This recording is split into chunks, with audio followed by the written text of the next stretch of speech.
as an A+ driver on Gran Turismo, I get questions all the time from people on stream asking how they can become an A+ driver as well. Now, it's actually much easier than people think, and there are many misconceptions about what you need to get there. For example, you don't need to spend a load of money on one of these. All you need is one of these, which I know you will all already have. There are a few simple things that you can do that will save you loads of time and effort, and if you nail the things I'm about to share with you consistently, then in my view literally anybody watching this can get to A+. Okay, so the first thing I want to talk to you about is gearing. Gearing, alongside the next point I'm going to move on to, is critical for me in creating a foundation for drivers trying to get to A+. Being in the right gear at the right time makes you quicker in so many ways. Some cars you have to rev out all the way, other cars you're quicker when you shift halfway. This is all based on something called the power band, which you can find in the details page settings of any car. Head to the ECU section, and where the line graph reaches its peak, look at how many rev that corresponds to, and that is where you need to change gear in order for the car to be quickest. In Gran Turismo, aggressively downshifting when braking will also slow down the car quicker. So when heading into a big braking zone, with the right gear choices, you can actually brake later, meaning the distance you need is much less and you save time. Now, once you're actually in the corner, you can manipulate rotation, or make it turn more, to put it simply, by being in a lower gear. The idea of any corner is to get in and out as quickly as possible. You may have noticed the top drivers going down to first gear in the middle of a corner. This is so the car turns more and they can get it pointed down the road and get back on full power and accelerating away as soon as possible. Speaking of getting back on power as soon as possible, acceleration is another factor that can be affected by gear choice. Being into lower gear can encourage wheel spin, and being into higher gear can make the car bog down, both of which will make you slower getting out of a corner. Everything I've mentioned is impossible though if you don't have complete control of what gear you're in. So you can't do any of this in automatic. So my first thing for you is that you must switch to a manual gearbox. I'll show you the difference between automatic and manual now. In manual, let's do the hairpin. There's going to be a couple of things that you're going to notice. I'm going to use the engine braking by chucking it down the gears. I'm going to use first to rotate, then I'm going to use second gear to get out with minimal wheel spin. So down to first here, wait, up to second, get it in a straight line and then go. There we go. So that's how I'd normally do it, a 12, 2, 1, 5. So now let's go to transmission. Let's put it on automatic. Let's see how this goes. This is going to be weird. I'm probably going to try and change gear. Right, let's go.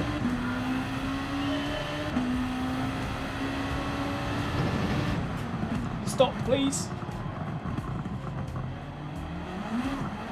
Can't get the power down because we're in first. Oh, 12-3. Let's try one more time because I want to illustrate that. Notice I couldn't get the power down on the way out. And I couldn't really get this thing stopped. Right. 4, 3rd. First. Come on. Just nervous because normally I come out in second. 12.5. There you go. That is the difference in having control over your gears and not. So, get yourself a manual gearbox. The next thing I want to talk to you about is probably the biggest thing I see holding people back. When you're using a big powerful race car, which most of the time we do online on Gran Turismo 7, it's so easy to get on that loud pedal and that little bit too much and we spin. We've all been there, and rather than addressing the cause, we go to address the effect and switch traction control on to combat this. Now, traction control is a fast driver's kryptonite. It's a system that literally cuts power when it senses the wheels are spinning, which may save you from spinning on that occasion, but it's going to slow you down big time. Modulating the throttle, or in simple terms, not just stamping on it and relying on traction control to keep us on track, is a skill that needs to be learnt to get to A+. Again, let me show you on track the difference between having traction control on and off. Once you nail this consistently, the foundation will be there and the hardest part is out of the way. But how do you know when you've got this skill down? Welcome to the Nürburgring GP, where we're going to be doing the Mercedes-Benz Arena, or Sector 1. I've got no assists on, so I've got free control over my gearing because I've got manual, and we've got no traction control.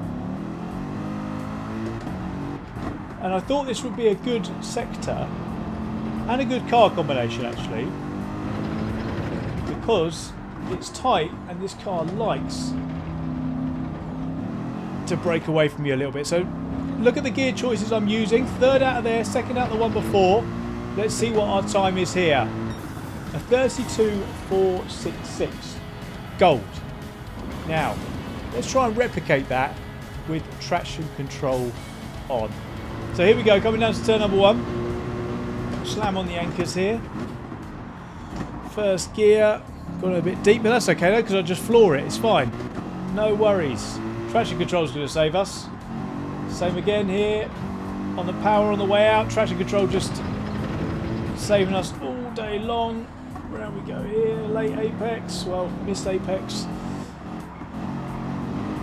Yeah. It just constricts absolutely everything. Oh, yeah. Guys, get rid of traction control. Get rid of it. Allow the car to breathe. Learn the throttle modulation. And yeah, you will be so much quicker. Okay, so we've got the most out of the car. Now I want to extract the most out of the track. And I'm going to do this by coming to the circuit experience, Sector 1 at Spa. A corner, or a set of corners we know all too well, Radion and Eau Rouge. So I'm going to do this a couple of times for you to illustrate my point. Because the top drivers here will gain tenths of a second per corner. And they will also, over a lap, gain seconds by just abusing the track limits or taking them to the very edge of what they can. So as we come down here, so normally you think this is the line here. This is the line here. Just hit the rumble strips, don't go over, and then you're through. Okay? So that's how most people do it. So I'm going to do this as quick as I can while staying within the track limits that I see everybody else doing. Also, just make note here, I'm going to use the engine braking technique here. I'm also going to come out in second to promote traction. So I use everything that I'm telling you to use. All the techniques. Right. So going through to original radio, I'm just going to put my wheels on the rumble strips. I'm not going to push the boundaries too much. And, I failed.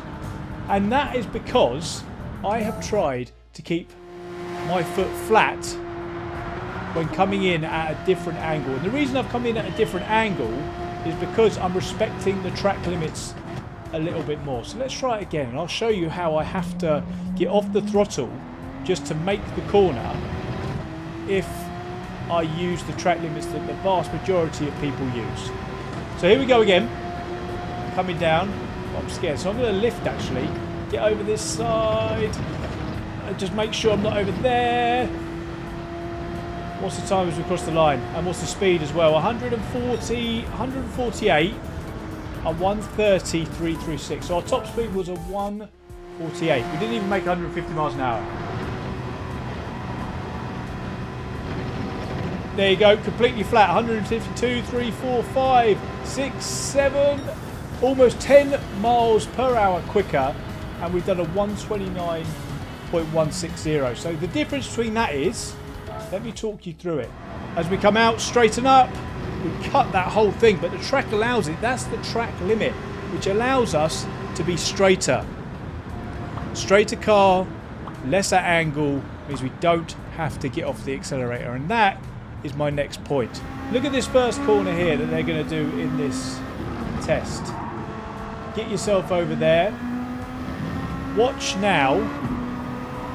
We're going to cut it and run wide. So you'll see this happen in daily races. And again, this is the small differences between those who are at A+ and those who aren't. So we're going to go over to the right hand side. Look for the little orange thing there. Then we're going to cut this and we're going to come right out wide here. Notice how we didn't fail. Track limits, track limits, track limits. Take what the game gives you. The choice of car that you enter these daily races in are critical. Now, let me explain why that is. So if we're looking here at our daily races, so let's look at daily race C first. you might be thinking, oh yeah, I like using the Supra, so we'll use that car. Or I like using the GTR, I'll use that car. You've got to throw that all out the window, because the car that you'll be using has not been chosen by you. You will go to the qualifying rankings and you will have a look at the top 10. So you can see here that the Lancer Evolution Group 4 car is the car that all the top guys are using. So that's it. Just use that. Sometimes you might have a choice of different car. So here you've got a few options. So in the situation like Daily Race C, you just go with the best one. Here we've got an Audi R8, a 911, a 458. What I'm seeing from this is MR car, MR car, MR car, MR car. So the top 5 cars are MR cars. So for me, I'd be looking at probably the Porsche in this one, because it's the safest car. It's one that is proven to be quick, but you have options in this regard. You've just got to let what the quick guys are using show you what car to use. One caveat I would say though is that sometimes the best car for qualifying is not the best car for the race, especially in Daily Race C, because Daily Race C is a longer race, so there's sometimes fuel involved or there's tyre wear involved. So you might have a really, really quick car over one lap. However, it might drink fuel or it might eat up its tyres. So be aware of that though. But the penultimate point I want to make to you is let the leaderboards dictate what car you use. And whilst we're actually in the Daily Race screen, this brings us on to our final tip, our final point, the last thing that I want you to do if you are going to get to A+, and that is understanding how the quick guys are quick. And the key to this is again here in the qualifying time ranking. So come over here, you've got your friends list here, and then you've got the global ranking here. Click on the global ranking. You'll have your time at the top. You can see mine here. And then if you look down these times here, you'll see some of them have a little video mark here. So that means you can view the replay. They've shared the replay and you can view it. And this replay will have critical information in it. And it's absolutely amazing. So this also, coming back to the previous point, may influence your decision, because you might want to use the Porsche, right? Let's use a live example. I actually said I would like to use the Porsche, and I have used the Porsche. However, there isn't a replay for the second, third, fourth, all of these Porsches. Oh, there's one here. However, that's 2/10 off the Audi. So what I'm getting at is you may not have a replay for the car you want to use. So having a replay for the car you're going to use is very, very important. So let's take the best time in the world. Now, all you need to do here is make note of what they do and try and replicate it. So you're in replay here. We're going to play the replay. Now, before we do anything, this is a good start. We are in chase cam. So you can press R1 and you can go through all of the different views. This doesn't help me because I can't see where he's braking and where he's turning. Right? So we're going to go to chase cam. I still can't see where he's braking. I can see where he's turning, but I can't see where he's braking, all this sort of stuff. So I'm going to go over to replay options here. Display race info, and I want all of it. Now, what you can see here is in the top right, we've got the track.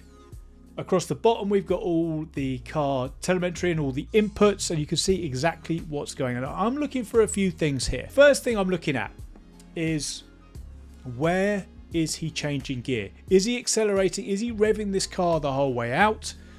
Or is he changing halfway up? So let's have a look.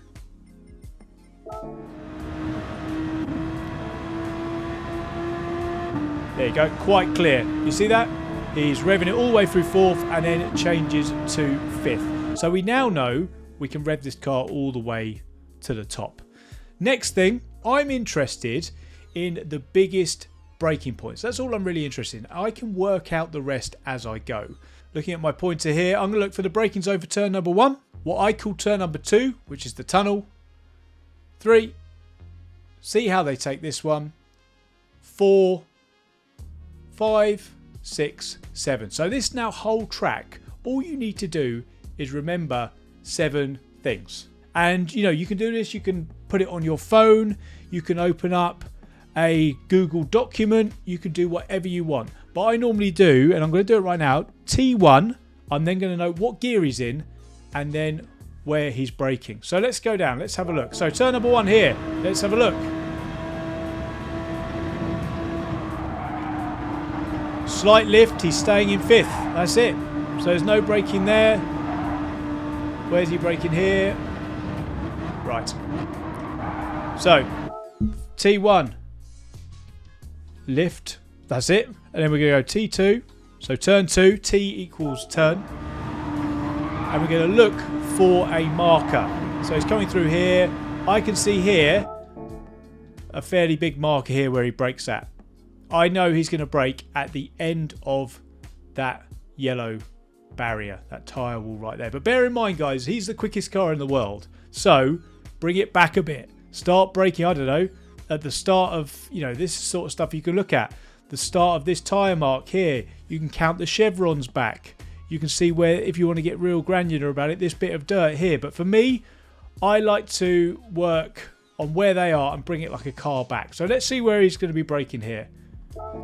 There you go. So he's braking where the yellow is. He's down to 2nd. He's revving it all the way out. So end of yellow tyre, barrier, 2nd gear. Literally, that's what I'm writing.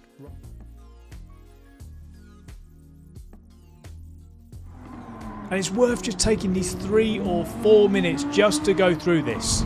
Throughout this video, we have covered changing to a manual gearbox, turning off traction control, using all of the track, choosing the correct car, and finally how to study lap times. As mentioned at the start, these are all simple and very achievable things that you can do right now that will save you loads of time and effort in getting to A+. However, these things are not a magic pill and there's no shortcuts. You won't get anywhere without practice. The top guys in the world have tens if not hundreds of thousands of miles under their belt to get to the level they're at, but apply what I have shared with you in this video today and trust me, you'll start to see immediate results. I hope you enjoyed this video, guys. Can you do me a favour if this helped you?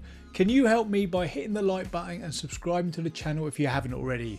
Both are absolutely free, but they help me more than you know. Thanks for watching, guys. Check out this video here next, and I'll catch you in the next one.